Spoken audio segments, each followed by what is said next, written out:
Video کو like اور share کر کے اپنی محبت کا اظہار ضرور کیجیے گا اور چینل کو سبسکرائب کیجیے گا تاکہ آپ کا اور ہمارا رابطہ بنا رہے۔ محترم سامعین، السلام علیکم ورحمۃ اللہ وبرکاتہ۔ شروع اللہ کے نام سے جو بڑا مہربان نہایت رحم والا ہے۔ آئیے اب شروع کرتے ہیں عیسیٰ علیہ السلام کا قصہ۔ عیسیٰ علیہ السلام کو مسیح کہا جاتا ہے۔ اس کا مطلب ہے کثرت سے زمین کی سیاحت کرنے والا، یا اس کا معنی ہاتھ پھیرنے والا ہے، کیونکہ آپ ہاتھ پھیر کر اللہ کے حکم سے مریضوں کو شفا فرماتے تھے۔ آپ کی پیدائش اللہ تعالیٰ کا ایک بہت عظیم معجزہ ہے۔ اللہ تعالیٰ سورہ مریم آیات 16 تا 23 میں فرماتے ہیں، اس کتاب میں مریم کا بھی واقعہ بیان کیجئے جبکہ وہ اپنے گھر کے افراد سے الگ ہو کر ایک شرقی مکان میں آئیں اور ان لوگوں کی طرف سے پردہ کر لیا۔ پھر ہم نے اپنی روح کو ان کے پاس بھیجا، بس وہ ان کے سامنے پورا آدمی بن کر ظاہر ہوا۔ یہ کہنے لگیں، میں تجھ سے رحمان کی پناہ مانگتی ہوں اگر تو کچھ بھی اللہ سے ڈرنے والا ہے۔ اس نے جواب دیا کہ میں تو اللہ کا بھیجا ہوا قاصد ہوں، تجھے ایک پاکیزہ لڑکا دینے آیا ہوں۔ کہنے لگیں، بھلا میرے ہاں بچہ کیسے ہو سکتا ہے؟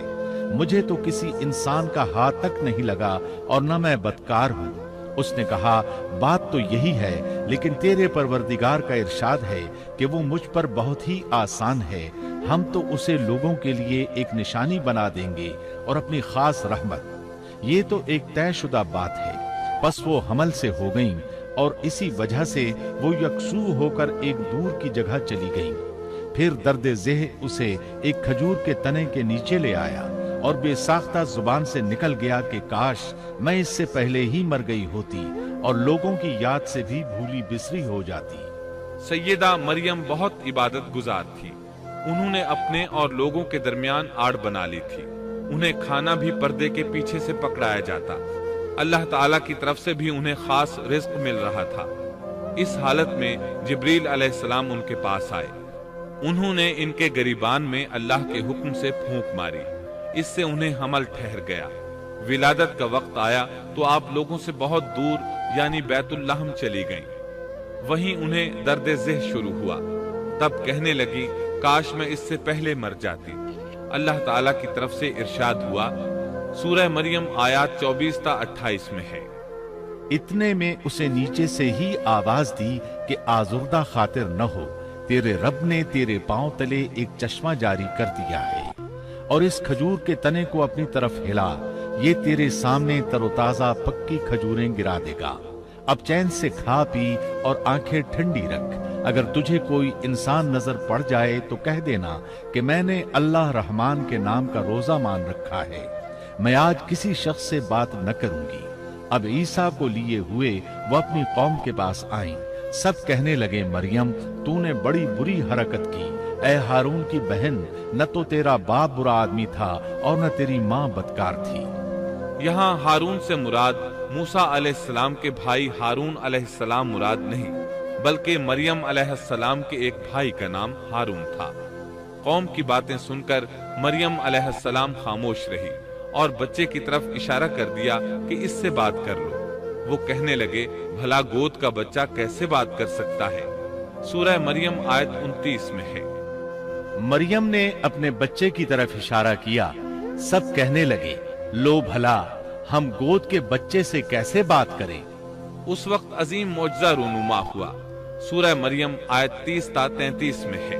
بچہ بول اٹھا، میں اللہ تعالیٰ کا بندہ ہوں، اس نے مجھے کتاب عطا فرمائی اور مجھے اپنا پیغمبر بنایا ہے، اور اس نے مجھے بابرکت کیا ہے جہاں بھی میں ہوں، اور اس نے مجھے نماز اور زکوٰۃ کا حکم دیا ہے جب تک بھی میں زندہ رہوں، اور اس نے مجھے اپنی والدہ کا خدمت گزار بنایا ہے اور مجھے سرکش اور بدبخت نہیں کیا، اور مجھ پر میری پیدائش کے دن اور میری موت کے دن اور جس دن کہ میں دوبارہ زندہ کھڑا کیا جاؤں گا سلام ہی سلام ہے۔ یہ ہے صحیح واقعہ عیسیٰ ابن مریم کا۔ یہی وہ حق بات ہے جس میں لوگ شک و شبہ میں مبتلا ہیں۔ اللہ کے لیے اولاد کا ہونا لائق نہیں، وہ تو بالکل پاک ذات ہے۔ وہ تو جب کسی کام کے سر انجام دینے کا ارادہ کرتا ہے تو اسے کہہ دیتا ہے کہ ہو جا، وہ اسی وقت ہو جاتا ہے۔ میرا اور تم سب کا پروردگار صرف اللہ ہی ہے، تم سب اسی کی عبادت کرو، یہی سیدھی راہ ہے۔ اس طرح عیسیٰ علیہ السلام کی ولادت بغیر باپ کے ہوئی۔ اس معجزے کے بعد کئی فرقے گمراہ ہوئے اور کہا کہ مریم اللہ تعالیٰ کی بیوی ہے۔ اس بات کی تردید کرتے ہوئے اللہ تعالیٰ سورۃ الجن آیت 3 میں فرماتے ہیں، اور یہ کہ ہمارے پروردگار کی شان بہت بلند ہے، وہ نہ بیوی رکھتا ہے نہ اولاد، اور یہ کہ ہم میں سے کوئی بے وقوف اللہ کے بارے میں جھوٹ گھڑتا ہے۔ اللہ تعالیٰ سورۃ المائدہ آیات 72 تا 75 میں فرماتے ہیں، بے شک وہ لوگ کافر ہو گئے جن کا قول ہے کہ مسیح ابن مریم ہی اللہ ہے، حالانکہ خود مسیح نے ان سے کہا تھا کہ اے بنی اسرائیل، اللہ ہی کی عبادت کرو جو میرا اور تمہارا سب کا رب ہے۔ یقین مانو کہ جو شخص اللہ کے ساتھ شریک ٹھہراتا ہے، اللہ تعالیٰ نے اس پر جنت حرام کر دی ہے، اس کا ٹھکانہ جہنم ہی ہے، اور گناہ گاروں کی مدد کرنے والا کوئی نہ ہوگا۔ وہ لوگ بھی یقیناً کافر ہو گئے جنہوں نے کہا اللہ 3 میں سے تیسرا ہے۔ دراصل اللہ تعالیٰ کے سوا کوئی معبود نہیں۔ اگر یہ لوگ اپنے اس قول سے باز نہ رہے تو ان میں سے جو کفر پر رہیں گے انہیں المناک عذاب ضرور پہنچیں گے۔ یہ لوگ اللہ تعالیٰ کی طرف کیوں نہیں جھکتے اور استغفار کیوں نہیں کرتے؟ اللہ تعالیٰ تو بہت ہی بخشنے والا اور بڑا ہی مہربان ہے۔ مسیح ابن مریم سوائے پیغمبر ہونے کے اور کچھ بھی نہیں۔ ان سے پہلے بھی بہت سے پیغمبر گزر چکے ہیں۔ ان کی والدہ ایک راست باز عورت تھی، دونوں ماں بیٹا کھانا بھی کھایا کرتے تھے۔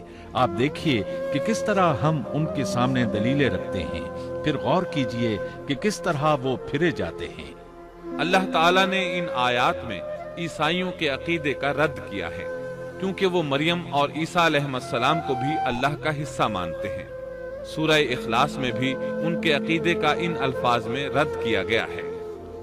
آپ کہہ دیجئے وہ اللہ ایک ہے، اللہ بے نیاز ہے، نہ اس سے کوئی پیدا ہوا اور نہ وہ کسی سے پیدا ہوا، اور نہ کوئی اس کا ہمسر ہے۔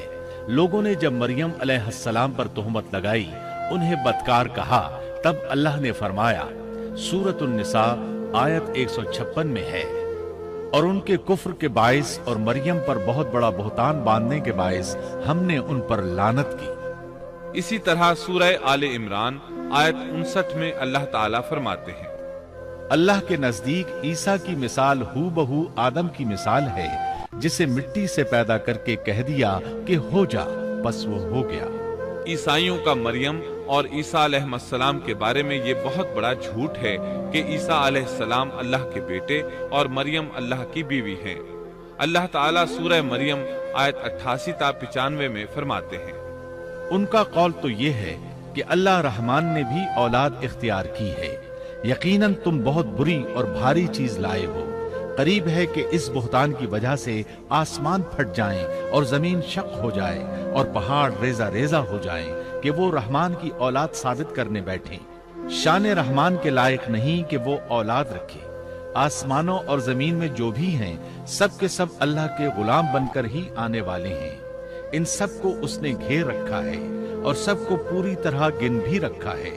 یہ سارے کے سارے قیامت کے دن اکیلے اس کے پاس حاضر ہونے والے ہیں۔ اللہ تعالیٰ سورۃ الانعام آیت 101 میں فرماتے ہیں، وہ آسمانوں اور زمین کا موجد ہے، اللہ تعالیٰ کے ہاں اولاد کہاں ہو سکتی ہے، حالانکہ اس کی کوئی بیوی تو ہے ہی نہیں، اور اللہ تعالیٰ نے ہر چیز کو پیدا کیا ہے اور وہ ہر چیز کو خوب جانتا ہے۔ اسی طرح اللہ تعالیٰ سورۃ الزخرف آیت 81 میں فرماتے ہیں، آپ کہہ دیجئے کہ اگر بالفرض رحمان کی اولاد ہوتی تو میں سب سے پہلے عبادت کرنے والا ہوتا۔ مطلب یہ کہ تم بغیر کسی دلیل کے ایسی بات کہے جا رہے ہو۔ عیسیٰ علیہ السلام پرورش پاتے رہے، آپ کی پرورش بیت اللحم میں ہوئی، آپ نے بچپن ہی میں کافی علم حاصل کر لیا، کیونکہ آپ کو اور آپ کی والدہ کو اللہ تعالیٰ نے جہان والوں کے لیے اپنی قدرت کی نشانی ٹھہرایا ہے۔ اللہ تعالیٰ سورۃ المومنون آیت 50 میں فرماتے ہیں، اور ہم نے ابن مریم اور ان کی والدہ کو ایک نشانی بنایا اور ان دونوں کو بلند اور صاف قرار والی اور جاری پانی والی جگہ میں پناہ دی۔